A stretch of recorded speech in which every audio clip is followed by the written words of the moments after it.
Bueno, empezamos. Buenas tardes a todos. Es para mí un honor y un orgullo estar aquí hoy por varios motivos que os explicaré ahora. Pero bueno, mi nombre es Javier Romero, vengo de la Universidad de Salamanca y bueno, actualmente estoy en fase de finalizar mi doctorado en democracia deliberativa y digamos en un contexto ecológico por la universidad, que entre unas cosas la Universidad de Salamanca fue pionera en estudios de ética ecológica en los años 80. Y reitero que es para mí un honor estar hoy aquí en la Fundación Tatiana Pérez de Guzmán el Bueno por dos motivos. Uno de ellos porque esta iniciativa ya viene de largo tiempo, bueno, 2 años sobre todo, cuando la Fundación fue la primera en España que empezó a interesarse sobre qué es esto del antropoceno, que ahora veremos que muchos de ellos os sonará incluso difícil, incluso ¿qué es eso del antropoceno? Para ello, la Fundación se sirvió de varios teóricos, incluso pues, gente muy académica que está ahora en revisión de este concepto geológico, y crearon, se llamó Ciclo de Conferencias El Antropoceno, la Revolución Silenciosa, en abril de 2016, coordinado por quien hoy no ha podido estar aquí, que es el profesor Arias Maldonado, que, bueno, que le hubiera gustado también estar con el profesor Dreisel, pero hoy no ha podido. Bueno, el segundo motivo es porque, bueno, John es mi codirector de tesis y puedo decir que también ha sido un maestro en estos 3 años. Él me recibió en Australia el año pasado, financiado por la Fundación, este viaje. Y bueno, el resultado también hoy ha sido, aparte de presentar a esta Fundación mi trabajo, ha sido traer al profesor John Dreisel.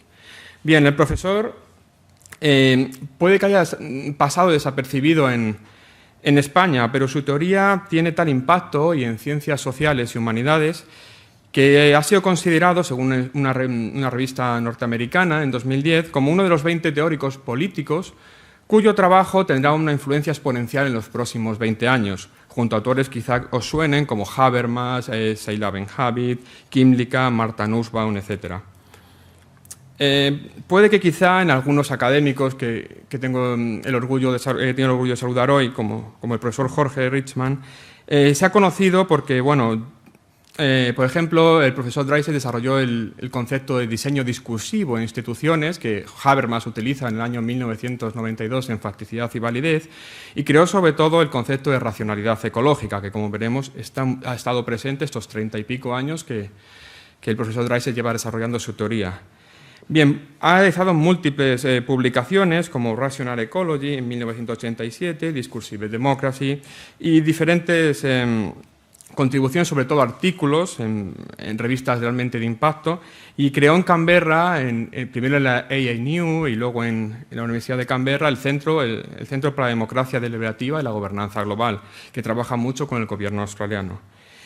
Y bueno, hoy John nos va a hablar de la política del antropoceno, quizás con un análisis sobre cómo democratizar ese periodo de incertidumbre que se nos presenta en el siglo XXI y que está siendo traducido hoy como cambio climático, que a todos os sonará, antropogénico, agotamiento de recursos, pérdida de diversidad, etc.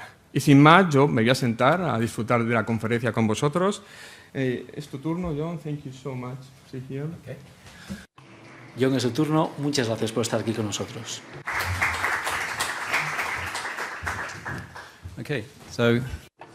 Gracias Javier por esta presentación. También me gustaría agradecer a la Fundación el celebrar este evento. Es un privilegio estar aquí hablando con vosotros. Y hoy mi presentación va a basarse en este libro que se va a publicar en más o menos un mes por parte de Oxford University Press, llamado La política del antropoceno, que yo he coescrito con Jonathan Pickering. Y este será el índice para el libro. Y creo que hay algo nuevo sobre el antropoceno. Yo trabajo en el campo de la política medioambiental desde hace casi 40 años y el antropoceno representa algo diferente.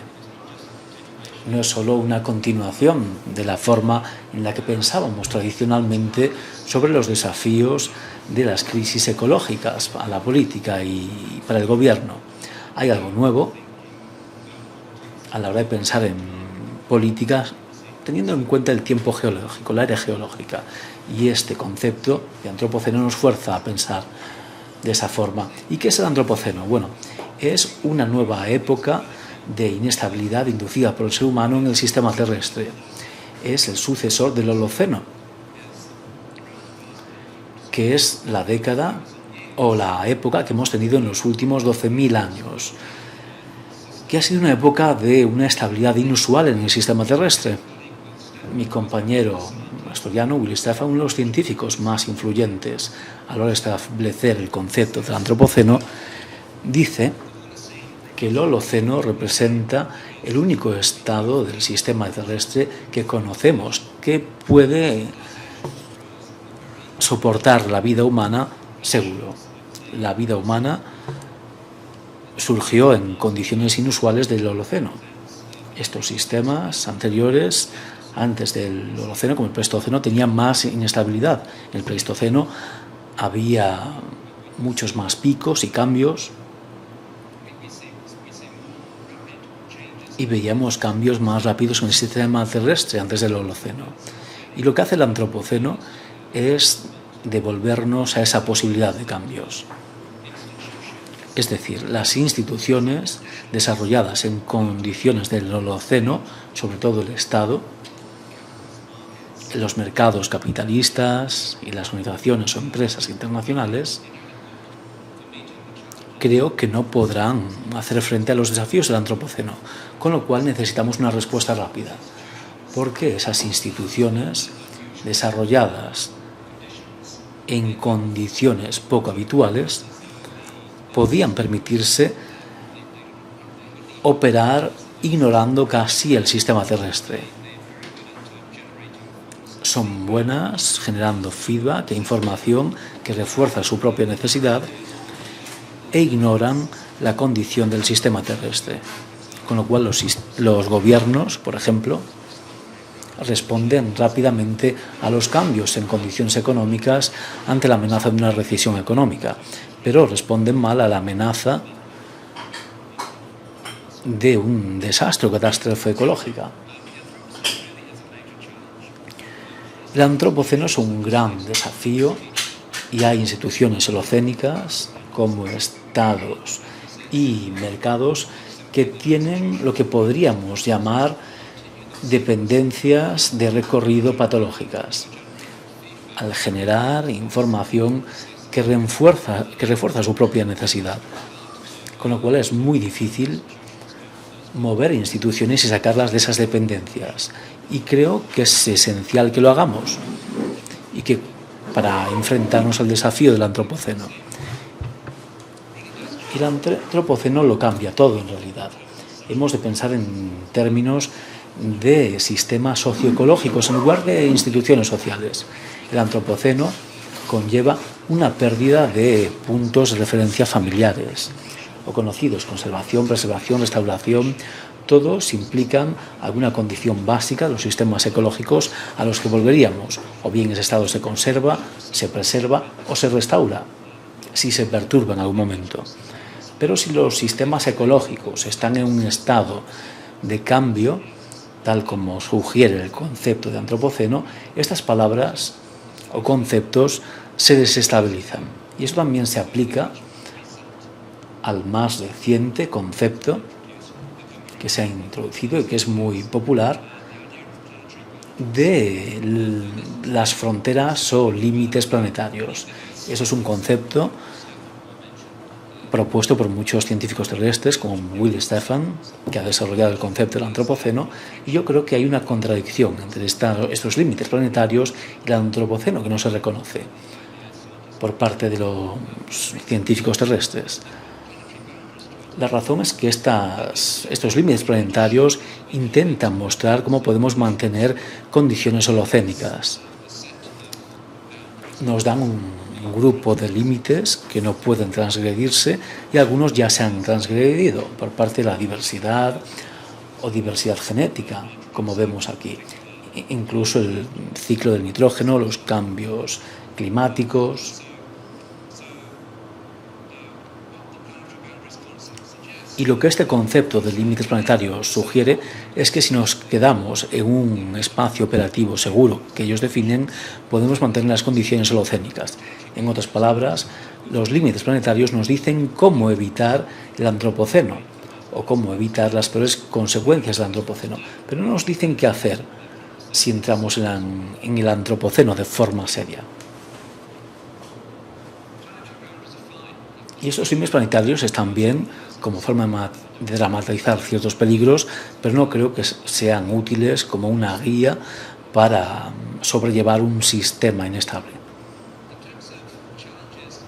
Y en términos de desafíos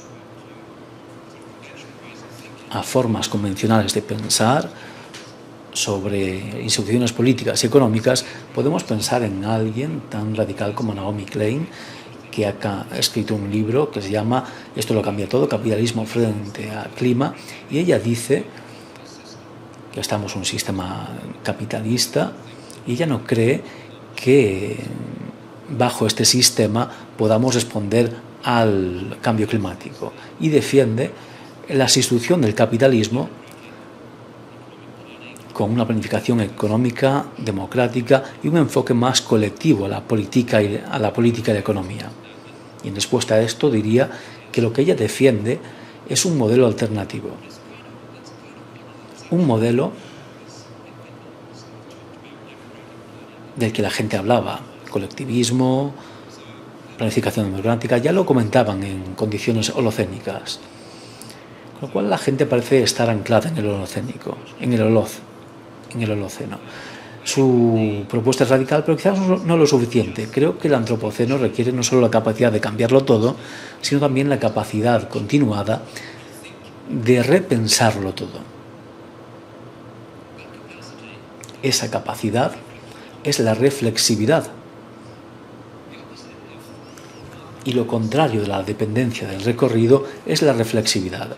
Es la capacidad de las estructuras, procesos o grupos de ideas de cambiar a la luz del reflejo sobre su rendimiento. Cuestionan su base fundamental y lo que diría de Naomi Klein es que ella no reconoce que las instituciones que ella propone han de desarrollar esta capacidad para cambiarse a ellas mismas si fuese necesario. Y la versión ecológica de la reflexividad reconoce la influencia activa del sistema terrestre en sí mismo y no lo trata como contexto pasivo en el que podamos operar. Esta reflexividad ecológica también tiene una escucha más activa a lo que ocurre en los sistemas ecológicos. Y ha de reconocer la posibilidad de que entidades no humanas, los ecosistemas, el sistema terrestre con su conjunto, puedan percibirse como actores activos. Y de nuevo, es esencial reconocer la influencia del sistema terrestre en sí mismo. Y esta reflexividad ecológica también implica una cierta previsión. Las instituciones han de prever y anticipar los cambios de estado catastróficos en el sistema terrestre. Por ejemplo, que el calentamiento global rápido podrían conllevar. Y esto es lo que yo diría es la virtud más importante que hemos de buscar en las instituciones antropocénicas. La reflexividad es algo que muchas instituciones humanas no tienen, sobre todo la reflexividad ecológica. Y cómo las ciencias sociales, o más bien, antes de pasar a las ciencias sociales, hablemos de otra cosa. Porque el antropoceno conlleva un desafío real para desarrollar algún tipo de reflexividad que podemos contrastar con la respuesta del antropoceno. Y creo que esta imagen lo muestra. El antropoceno no es una era, es una época. El antropoceno está asociado con diferentes avances, pero hay gente que habla de un buen antropoceno, como por ejemplo el Instituto para la Democracia Deliberativa y Gobernanza Global. Ahí el ser humano puede dominar de forma benigna, según ellos, utilizando tecnología que puede estabilizar el sistema y al mismo tiempo produce una sociedad que se lleva mejor y más próspera para todos los seres humanos. Este sería un poco el enfoque arrogante, utilizarlo para aumentar la dominación humana en lugar de tomárnoslo como algo más modesto en relación al sistema terrestre. Y hablo de esto como contraste a la idea de antropoceno que yo estoy desarrollando y defendiendo. ¿Y qué más han hecho los científicos sociales y los académicos filosóficos? Hay algunas respuestas cuestionables al antropoceno sobre las que han trabajado y de hecho muchos académicos hablan del antropoceno sin tomárselo muy en serio. No hay un gran contenido subyacente a este término. Por ejemplo, en el año 2012, en la revista científica Science, muy conocida, se publicó un manifiesto que tenía unos 30 autores asociados con el proyecto de gobernanza del sistema terrestre. Un proyecto en el que yo estoy involucrado, aunque no fui uno de esos autores, y ellos hablaban de mejorar la gobernanza del sistema terrestre, y aunque la palabra antropoceno aparece en el título del artículo, no aparece en el texto del artículo, lo cual sugiere que el concepto no se está tomando en serio. Y estos son algunos académicos muy competentes sobre la gobernanza del sistema terrestre en el mundo. Otro libro muy conocido es el de Purvis, que es Tras la naturaleza, una política para el antropoceno, y habla de la historia del medioambientalismo estadounidense. Y en el último capítulo habla del antropoceno de una forma un poquito más seria. Y simplemente porque la palabra antropoceno aparezca en un libro, un artículo o en el título de una conferencia, no significa que se esté tomando en serio como concepto. Otro grupo de académicos defiende que el término antropoceno no debería de utilizarse, argumentando que los seres humanos no son únicamente responsables a la hora de desestabilizar el sistema terrestre, que es también el sistema económico o sobre todo el sistema económico capitalista el que tiene la culpa. Y Richard Norgaard, economista ecológico, habla del econoceno como alternativa al antropoceno, como forma de captar esta época emergente. Donna Haraway habla del capitaloceno o capitalistoceno como forma de resumir la complejidad del desarrollo económico capitalista en este sistema.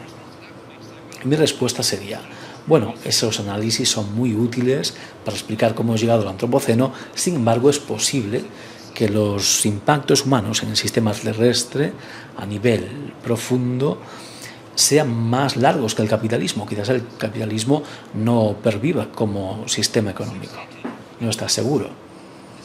Y asociado a esta idea de renombrar el sistema o de renombrar la época emergente, tenemos la preocupación de la justicia social.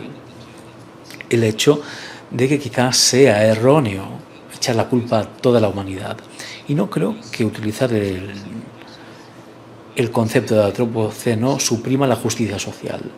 Tal y como nos preocupa el cambio climático, y hablamos de un cambio climático antropogénico causado por el ser humano, también nos puede preocupar al mismo tiempo la justicia social. Esto no es un problema en el discurso global del cambio climático, justicia climática y justicia social. Y creo que de la misma forma podemos utilizar el concepto de antropoceno y que nos siga preocupando la justicia social, aunque diría que la forma en la que pensamos de justicia social ha de cambiar. Hemos de pensar en ella de forma diferente, bajo condiciones antropocénicas. Por otra parte, alguna gente construye el concepto justificando que el término, poniendo al humano en el centro, legitima el control antropocéntrico. Pero no veo que esa sea una connotación necesaria. Creo que es posible reconocer el antropoceno y al mismo tiempo no celebrar el antropocentrismo. Creo que uno podría ser crítico ante el antropocentrismo en la respuesta ante el antropoceno. ¿Y qué hemos de hacer en este caso en respuesta al antropoceno?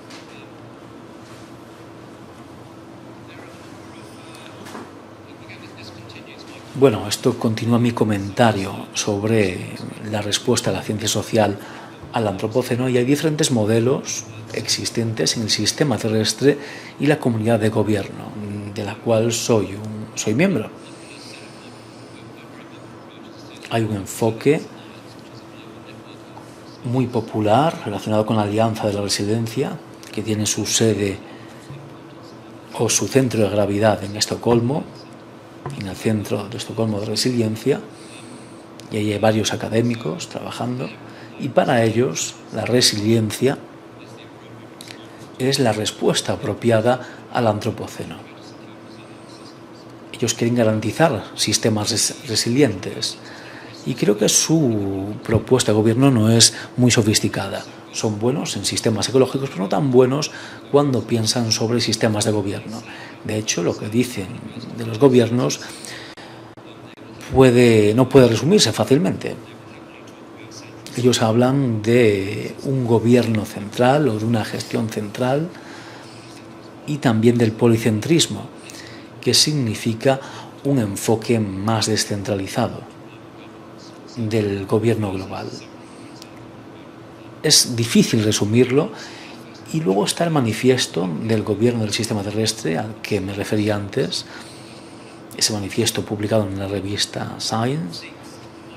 Frank Berman era el autor más conocido, y ellos proponen un gobierno centralizado más fuerte, que refuerza instituciones como las Naciones Unidas y tiene una institución mundial medioambiental parecida a la Organización Mundial del Comercio.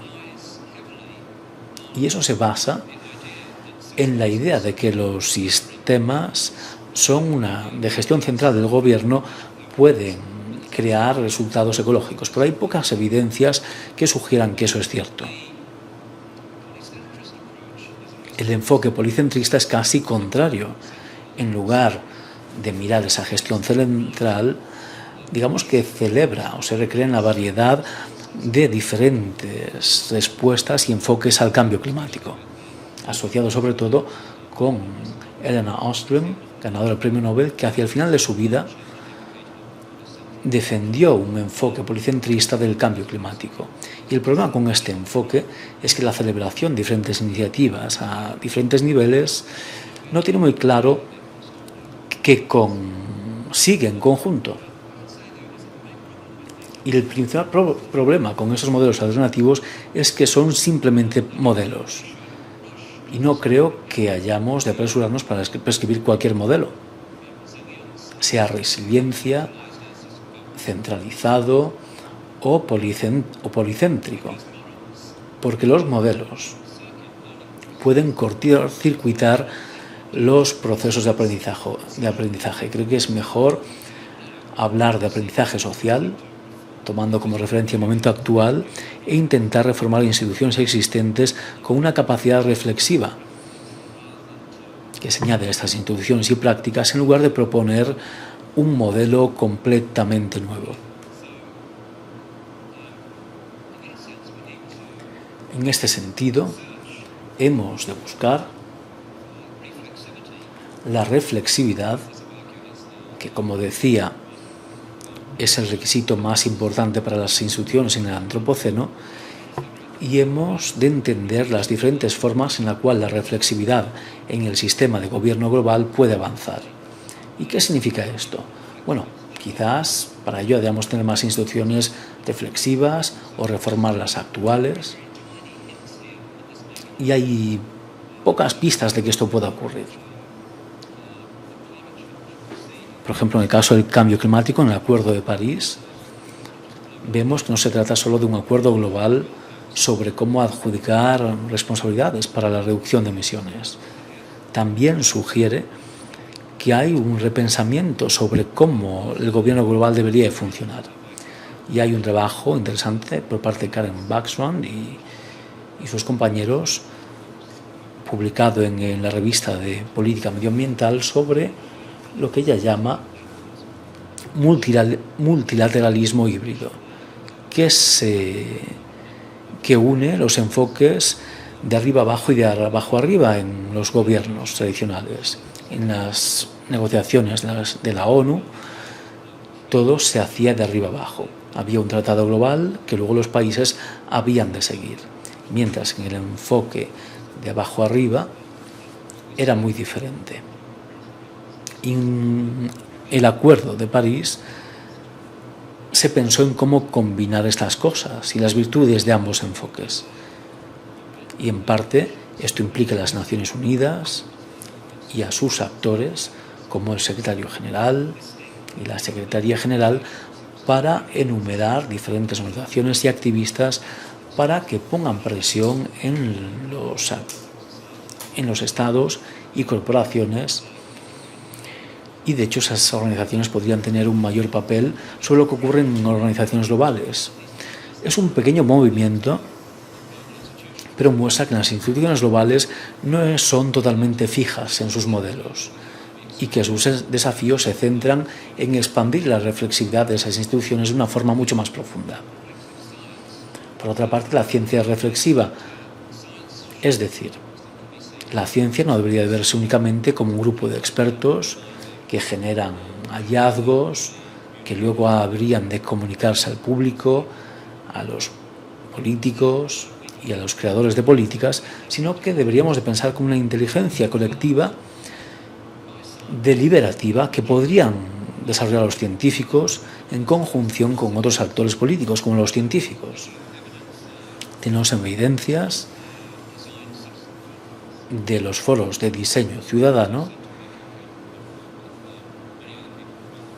Esto se hace en muchos lugares, incluso en Canberra, donde yo trabajo, y aquí se pueden comprender temas complejos como el cambio climático.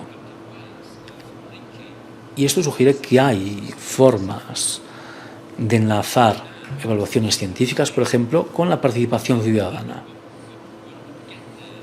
Y que cuando llegamos a ese punto, la ventaja sería dar a los científicos acceso a las opiniones de los ciudadanos sobre riesgos y prioridades, y además ayuda a legitimar el papel de la ciencia ante el público, sobre todo en el caso de la ciencia climática, pues los científicos necesitan toda la ayuda que puedan tener para defenderse contra el negacionismo y el cambio climático. Y ahí podemos repensar la relación de los ciudadanos y los expertos de una forma más productiva. También necesitamos desarrollar una capacidad de repensar la justicia. Pero la justicia en el antropoceno va a ser diferente de la justicia en el holoceno.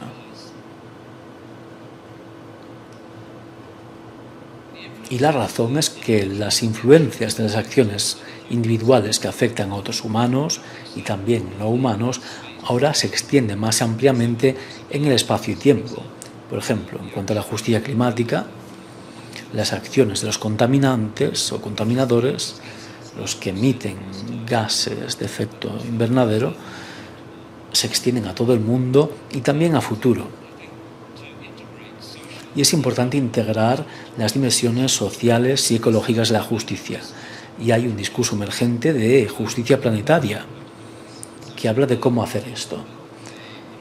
Y en el libro que hice con Jonathan Pickering sobre la política del antropoceno tenemos un capítulo entero sobre justicia planetaria.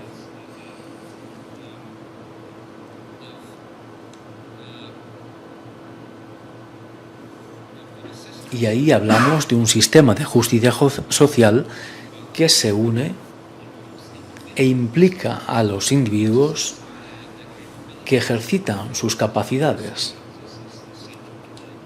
las cuales son centrales a la noción de justicia. al mismo tiempo que ajusta un camino de desarrollo sostenible a futuro. Y cuando pensamos en justicia, esto se ve afectado por las condiciones antropocénicas, con lo cual la justicia ha de repensarse. Si vemos la historia también del desarrollo sostenible en los diferentes gobiernos y académicos, incluso en un informe del 87, vemos que hay una desradicalización progresiva como resultado de ese encuentro con el discurso económico dominante de la liberalización de mercado, que dice que esto cada vez es menos crítico y cada vez más amigo de los negocios y las empresas y más reconciliado con el status quo en el sistema económico global. Con lo cual la sostenibilidad ha de repensarse a la luz de las condiciones antropocénicas y sobre todo ha de recuperar las capacidades críticas que tuvo en su día, sobre todo cuando este discurso era mucho más radical. Y aquí también hemos de pensar sobre quién puede llevar a cabo este repensamiento a la hora de repensar la justicia, la sostenibilidad, los cambios institucionales, las relaciones más productivas que incluyen a científicos y ciudadanos. ¿Y quién puede hacer esto? We talk about the idea of formative agents. Y en el libro hablamos de la idea de agentes formativos, actores, sean individuos o instituciones, incluso actores colectivos u organizaciones que dan forma a los significados de la justicia, de la sostenibilidad y la democracia, incluso al significado del antropoceno, de una forma productiva. Y el problema con los actores dominantes, y aquí de nuevo diría que esto incluye los estados, corporaciones y organizaciones internacionales, y creo que ellos están estancados en dependencias de recorrido, como decía al principio, lo cual también significa que sus modos de pensamiento dominantes también están estancados, con lo cual si buscamos agentes con más libertad para repensar qué necesita el antropoceno cuando hablamos de justicia, sostenibilidad, democracia y economía, hemos de mirar hacia otro lado. Y en el libro, los científicos y expertos hablan de esto. Sin ellos no sabríamos qué es el cambio climático, por ejemplo. Y hay ciudadanos que también hablan de este tema. Porque, como decía, los científicos y expertos han de ser capaces de hablar con los ciudadanos de una forma más productiva para su propio beneficio y para el beneficio de una democracia más efectiva. Y aquellos más vulnerables a los efectos del cambio climático tienen un cierto grado de autoridad moral. Por ejemplo, gente que vive en zonas muy bajas en Bangladesh, que pueden verse expuestas a mayores niveles del mar que inunden sus hogares, y aquellos más vulnerables, aquellos que van a experimentar los efectos negativos y serios del cambio climático de una forma más inmediata, con lo cual hemos de integrar su conocimiento y experiencias y valores en el sistema de gobernanza global. Actualmente eso no se está haciendo. Y no solo por temas de justicia, sino también por temas de tener una mejor respuesta en un sistema terrestre inestable. La voz de los más vulnerables ha de escucharse de una forma más efectiva en los gobiernos globales. Podemos verlo en movimientos sociales que los organizan y que suelen operar a nivel local cuando existen. El único que se me viene a la mente a escala global es la Vía Campesina, una federación internacional de organizaciones campesinas que es muy activa en cambio climático, biodiversidad y otros temas importantes para el sistema terrestre, con lo cual podemos pensar en el rol de los movimientos sociales y en formas de seleccionar a los más vulnerables para tenerlos en procesos críticos. He visto algunas propuestas que no han avanzado mucho para organizar asambleas de ciudadanos globales seleccionadas de entre los más vulnerables del mundo. Y la traducción simultánea sería una parte importante de ello. Y saludo a nuestro traductor que nos está ayudando. Y la tercera categoría son las ciudades y los gobiernos subnacionales. Ahí la idea es que las ciudades y gobiernos subnacionales pueden a veces avanzar cuando los estados no pueden hacerlo. Los estados a veces están atascados para responder a los imperativos del sistema económico o de maximizar la seguridad en un mundo inestable. Y los ciudadanos y gobiernos subnacionales a veces tienen más libertad para moverse y de tener respuestas creativas. Y hemos visto a ayuntamientos y ciudades que se organizan en redes globales para responder a temas como el cambio climático. También podemos hablar de los emprendedores normáticos, gente que quiere conseguir normas, por ejemplo, de derechos humanos, que acepten diferentes países. O un poco más en general podemos pensar en emprendedores del discurso. Antes hablaba de Bretland, que es una emprendedora del discurso porque ha hablado del desarrollo sostenible y ha hecho que todo el mundo hable de esto. Y necesitamos más emprendedores discursivos, incluyendo emprendedores que hablan del concepto del antropoceno. Hasta ahora han sido sobre todo científicos quienes han publicado y propuesto el concepto. Creo que tenían problemas para llegar a un público mayor y podemos pensar en emprendedores discursivos como agentes potenciales para repensar conceptos como justicia y sostenibilidad en condiciones antropocénicas. También podemos pensar de una forma más controvertida naturaleza no humana.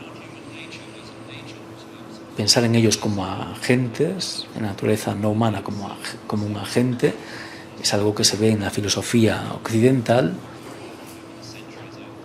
en los últimos siglos y casi milenios, y para muchas culturas indígenas esto no es nada controvertido.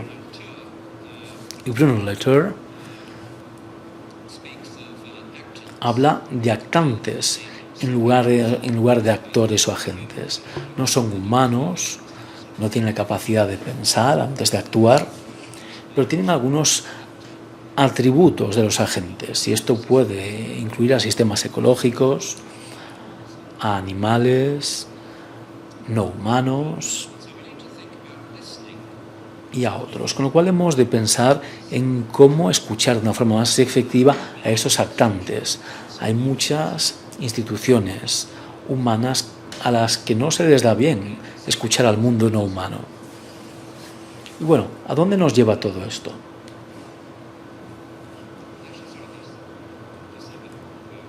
Pero antes de avanzar voy a hablar un poquito más de los actantes y de los no humanos.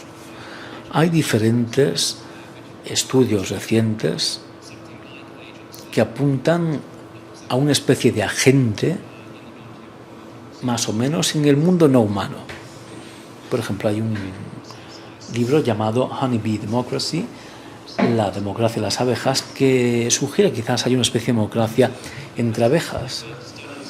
Y hay estudios de otros animales que también hablan de esto. Peter Wollenben habla de la vida oculta de los árboles. Un libro muy instructivo sobre el tipo de comunicación que tienen los árboles. Y esto sugiere que en diferentes especies, o incluso en una misma especie, hay diferentes lazos con el mundo no humano. Y esto constituye el sistema mundial, y los humanos hemos de ser mucho más capaces en nuestras comunicaciones de tener en cuenta las comunicaciones que ya existen en el mundo no humano, en lugar de rechazar escucharlo. Those communications off. En lugar de bloquear esa comunicación. Y creo que eso ese tipo de comunicación no humana también juega un papel a la hora de pensar en una respuesta más reflexiva ante el antropoceno.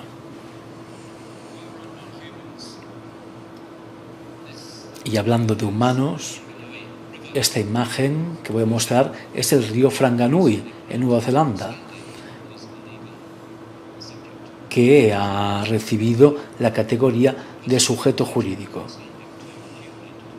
Es una categoría parecida a la de las personas jurídicas, individuales o colectivas. Y reconocer los derechos jurídicos de objetos como este río Whanganui solo llega hasta cierto punto. Es más importante reconocer los ecosistemas, no solo objetos como ríos y sistemas naturales y fuentes de comunicación, no solo objetos que tienen derechos. Creo que hemos de avanzar más en ese tratamiento jurídico de las entidades no humanas. Y bueno, esta es la imagen del río, por cierto. Creo que no se ha visto mientras yo hablaba del río, pero este es el río Whanganui.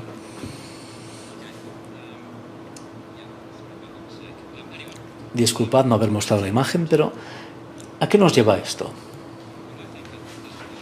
Bueno, en mi opinión, todo esto lleva a pensar en términos de sistemas deliberativos socioecológicos, que incluyen cosas que ya he comentado, evaluaciones de expertos, paneles sistemáticos, defensa, actantes, entidades no humanas. Podemos pensar en cómo combinar de forma productiva todas estas cosas en un sistema deliberativo socioeconómico mucho más capaz que las instituciones existentes de cuestionar las bases, de cuestionar el significado de la justicia, de la democracia y de la sostenibilidad, así como de la economía.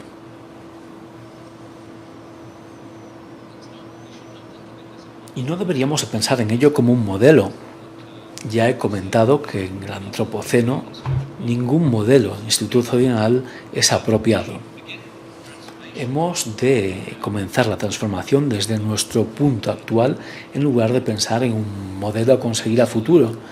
Y en esta diapositiva tenemos algunos mensajes principales con los que os dejaré. En primer lugar, la ciencia y la sociedad han de vincularse en términos deliberativos. Cuando hablaba de las evaluaciones científicas y expertas y su relación con la participación ciudadana, creo que deberían vincularse en términos deliberativos. También hemos de encontrar inteligencia en la naturaleza y no solo valor en ella. Pero sobre todo hemos de pensar en términos de procesos de cambio y no de modelos. Hemos de comenzar tomando como punto de partida el ahora y encontrar formas en las que las instituciones y prácticas y valores sociales puedan cambiar, en el interés de hacer sistemas socioecológicos más reflexivos y más capaces de enfrentarse a los desafíos del antropoceno. Y esto es todo por mi parte. Muchas gracias.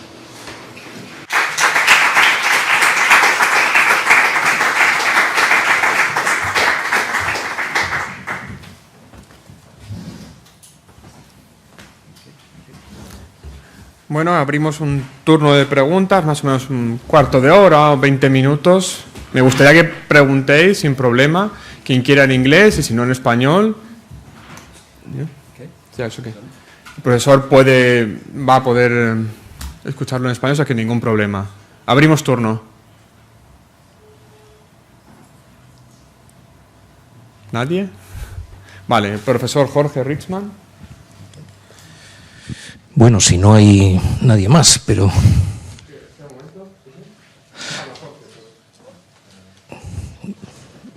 Vale, si hay algún problema lo intento en inglés, aunque mi inglés no sea excelente. ¿Sí? Bueno, tres cuestiones, ¿no? Tres dudas o preguntas. Una se referiría a esa idea de repensar, reconceptualizar la sostenibilidad. Se queda uno pensando también en el marco que estaba dibujando el profesor Dreisek, si no sería quizá mejor pensar en otros términos. Quizá el paradigma de Gaia, tal como se ha Gaia o Gea, ¿no?, tal como se ha desarrollado en los últimos decenios, resultaría más congruente con una parte al menos, ¿no?, del enfoque del propio profesor Dreisek, ¿no?, más que repensar la sostenibilidad. Esa sería una cuestión.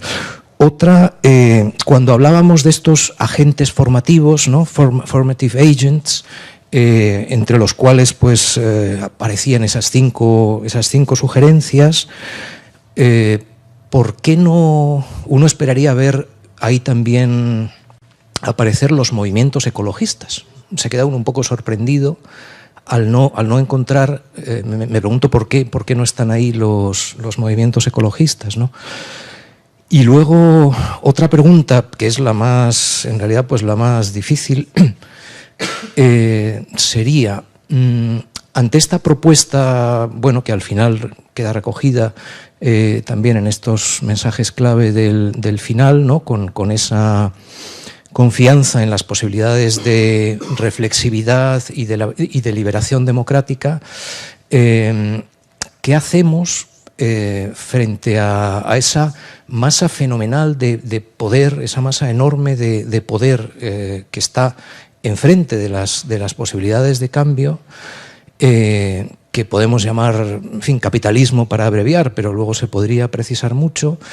Da la impresión de que las élites que están beneficiándose de este sistema, de alguna forma cuentan ya con el exterminio de la mayor parte de la humanidad. Hay indicios que yo creo que son bastante fuertes que apuntan en esa dirección. Es decir, que tenemos un sistema que por un lado tiene cierta dinámica autónoma y por otro lado tiene a su frente a élites nihilistas que parecen decididas antes a exterminar buena parte de la vida en la Tierra y buena parte de la humanidad antes que a permitir ningún cambio serio, ¿no?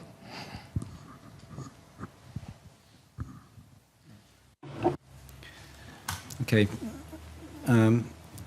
So thank you for Muchas gracias por las preguntas, por las tres preguntas. Y en primer lugar, en cuanto a repensar la sostenibilidad, deberíamos utilizar términos que van más allá de la sostenibilidad. Yo estaría abierto a hacerlo. Has mencionado el pensar sobre Gaia. Y Gaia es de alguna forma una metáfora del sistema terrestre. Y de hecho yo utilicé este término hace unos 25 años y muchos de los revisores de mi trabajo estaban horrorizados al ver ese concepto, que ellos creían que era místico y no científico, pero quizás sea una forma interesante de pensar sobre el sistema terrestre. Yo estaría abierto a utilizarlo, ese u otros términos. ¿Y por qué no mencioné los movimientos ecologistas? Quizás debería de hacerlo, o debería de haberlo hecho. He leído mucho sobre ellos en el pasado. En el 2003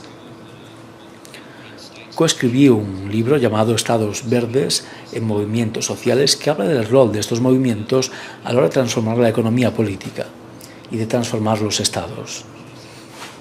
Y quizás debería de haber hablado más de ellos.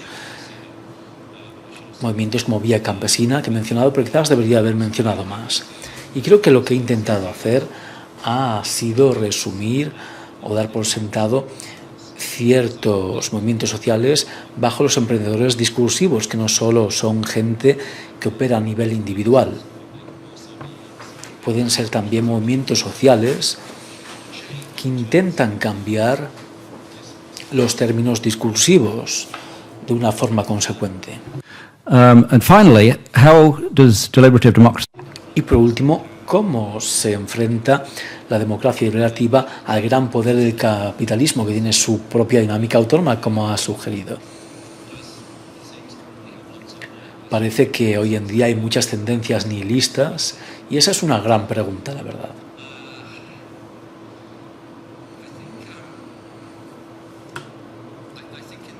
Y creo que a final de cuentas uno ha de creer en el poder de la acción política para poder transformar los sistemas económicos. Reconozco que las dependencias de recorrido establecidas bajo el capitalismo en las condiciones holocénicas son cosas que tienen un poder enorme que es muy difícil de romper. Y creo que quizás podría ser posible pensar en la posibilidad de una crisis ecológica que socave las condiciones materiales de la operación efectiva del capitalismo. Y esto cambiaría mucho las cosas. Y si nos basamos en eso,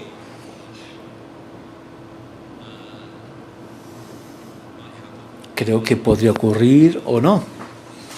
El capitalismo quizás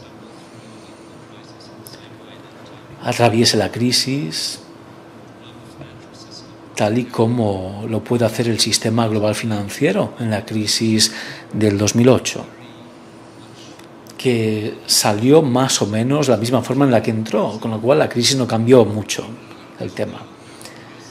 Y en cuanto al poder de la crisis, creo que puede ser un cambio positivo, aunque verlo así a veces puede ser peligroso. La esperanza que tengo es que de alguna forma pueda haber una dinámica política que en última instancia deje al capitalismo bajo control. Y he de decir que se trata de un gran desafío. Y creo que esto es lo que diré todo por el momento. La verdad es que no tengo ninguna solución mágica a este conflicto. Animo al público, si no lanzo yo una. Venga, lanzo yo. John, quiero preguntarte. Quiero preguntarte sobre hoy, digamos, cómo está el tema sociológico hoy. En este de que uno de los sociólogos españoles que está en California, Manuel Castells, ha visto ya como una crisis de la democracia liberal. Me gustaría saber, yo creo que al público también, ¿cuál es tu opinión sobre esas posibles alternativas que se empiezan a desdibujar en la acción política, por ejemplo, los populismos, etcétera? ¿Qué acción tendrían para esa posibilidad de democratizar el antropoceno o no? Cuando a veces son discursos que parece que no son muy reconciliadores con la diversidad. Esa es mi pregunta. ¿Qué papel los nuevos, digamos, acciones políticas como el populismo pueden tener como alternativa a lo que usted siempre ha trabajado criticando la democracia liberal?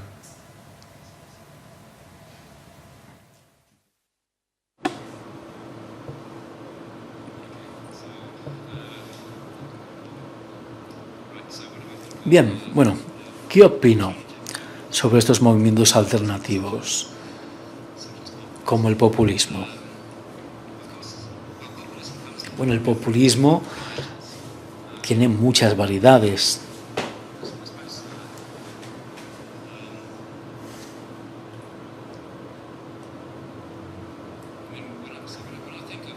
Y cuando pienso en el populismo,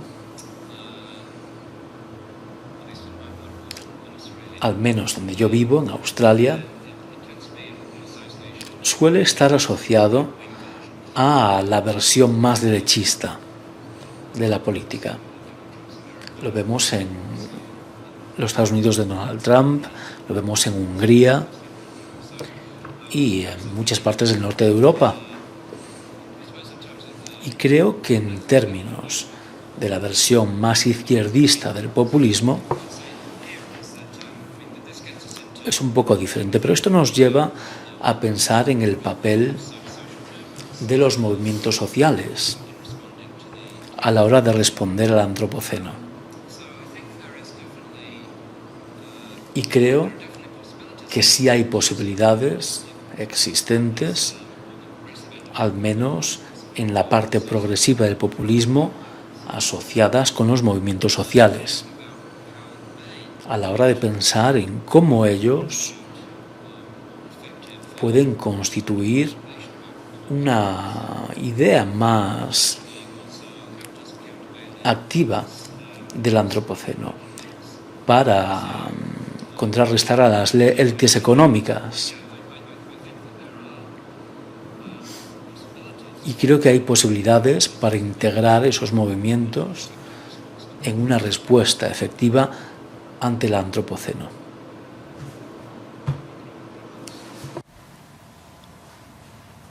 Sí.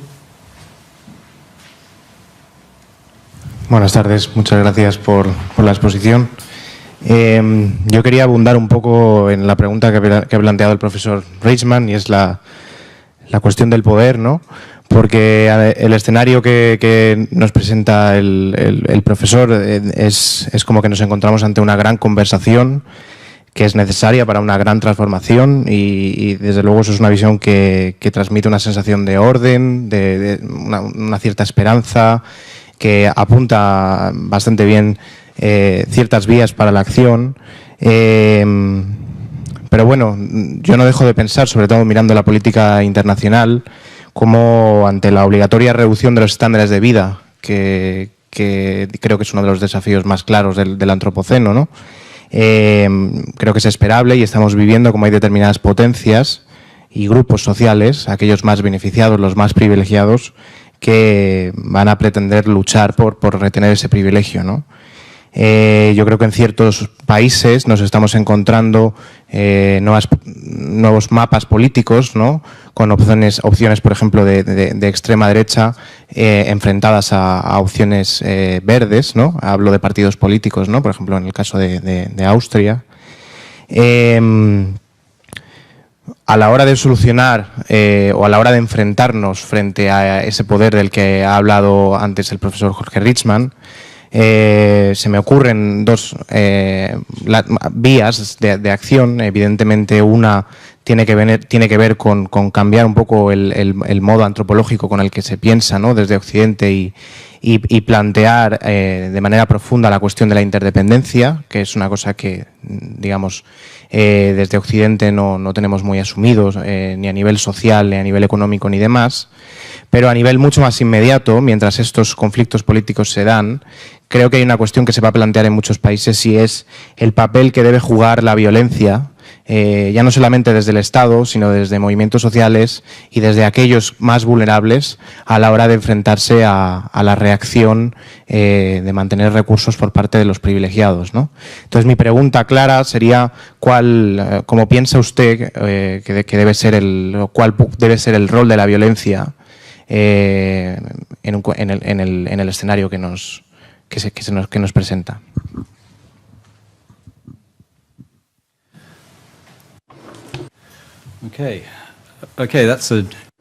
Bien, la verdad es que sí es una pregunta profunda. ¿Qué pienso sobre el rol de la violencia? Bien. Los más vulnerables, cuya autoridad moral es algo que ya he enfatizado, es un asunto de integrar sus preocupaciones de una forma más activa en el sistema. A menudo están reprimidos de forma violenta por parte del Estado. Incluso he pensado en Bolsonaro, en Brasil, que parece haber prometido más violencia estatal hacia los indígenas para eliminarlos de su tierra. Y bueno, ¿qué pienso yo sobre el rol de la violencia en respuesta a eso? Me gustaría pensar que la violencia no tiene lugar.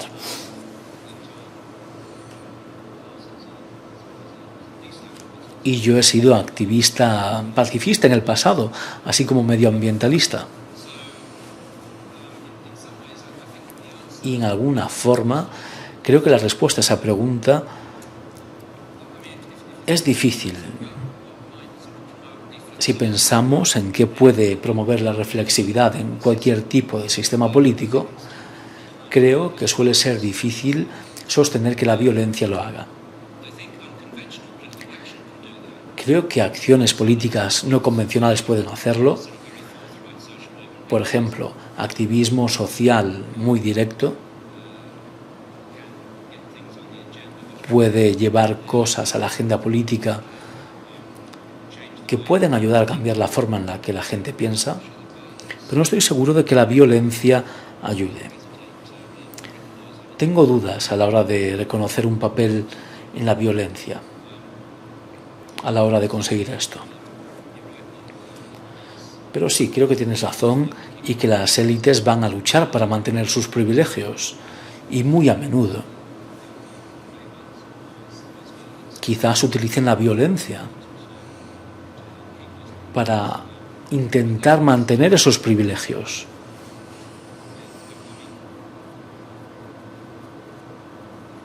Y la verdad es que creo que es posible que haya respuestas radicales, aunque no sean violentas.